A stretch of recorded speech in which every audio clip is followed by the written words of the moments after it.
Narito ang sagutan ng QCPSTA na nagtatanong tungkol sa PBB 2020 update at ng PBB Secretariat. At maipapakita rin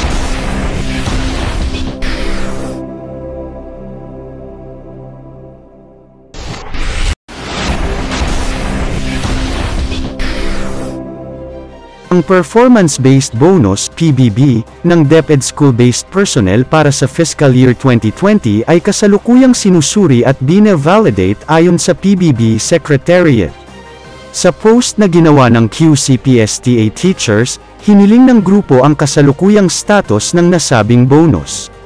Sumagot ang PBB Secretariat na ongoing pa ang review at validation at ipapadala nila ang mga resulta o update kapag naaprubahan at o nilagdaan.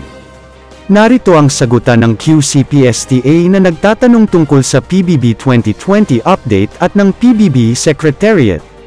At maipapakita rin dito ang mga naging comments o reaksyon ng mga teachers sa FB page na ito. Tanong, good day. May we know the status of fiscal year o FY 2020 PBB of DepEd School-Based Personnel? Sagot ng PBB Secretariat, for fiscal year o FY 2020, the review and validation is still ongoing.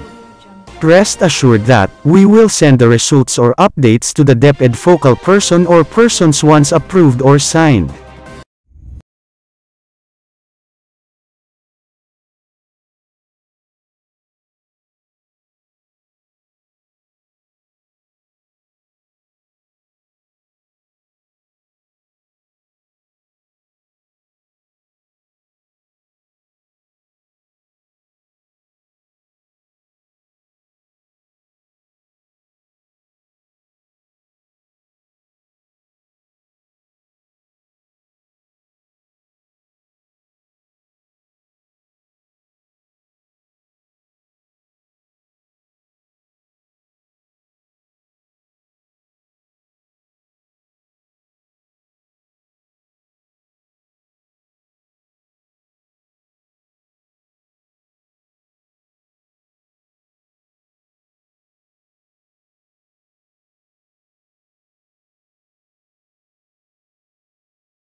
Kung ikaw ay interesado ng mga bidyong tulad nito, mangyaring suportahan ang channel na ito, sa pamamagitan ng pagpindot ng like, pag-share ng mga video at kung bago ka pa lang sa channel na ito, please subscribe sa channel na ito at pindutin ang notification bell at piliin ang all, upang maabisuhan ka para sa mga paparating pang mga video.